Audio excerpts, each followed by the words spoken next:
I want to say thank you to everybody out there for watching my channel. I appreciate everybody who has taken the time to subscribe. It means a lot to me. I don't get to make as many videos as I want. I have a lot of other things going on. I do teach a few days during the week and I have other obligations. But today I want to talk about strumming in a different time signature. And after you learn your 4/4 timing, playing in 3/4 seems to just be the next, step. And it's, pretty simple. It's like just basically counting to 3, as like in 4/4, you got 4 beats per measure. 3/4, you have 3 beats per measure. So you can think of it. We'll just start on a G chord. You could think of it as like 1, 2, 3, 1, 2, 3.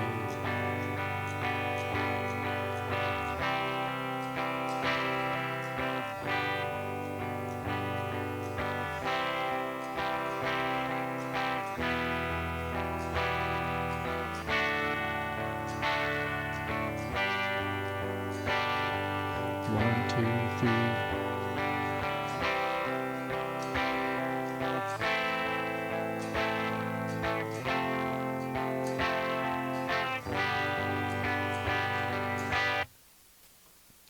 We talked about 3/4 time, and another strum I want to go over in this video is 6/8. Somewhat similar, but you count it a little differently. You're going to count to 6 beats per measure, but you're going to emphasize the 4. At least that's how I learned it, and I teach it, and the way I play it. So you're going to think of it as 1, 2, 3, 4, 5, 6. 1, 2, 3, 4, 5, 6. 1, 2, 3, 4, 5, 6.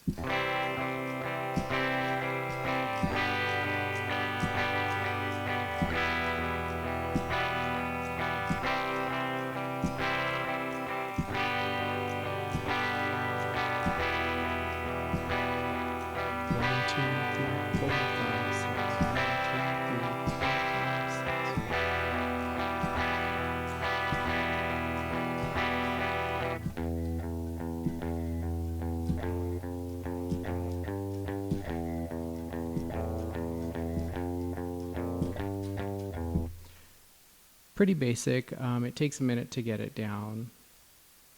It's not a super common, it's a really common time, but you might not encounter it as much as maybe 3/4, depending on what style of music you like to play or depending on the song.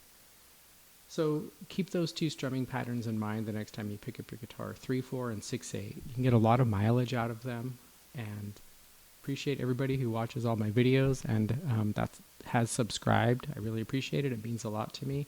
Thanks for watching.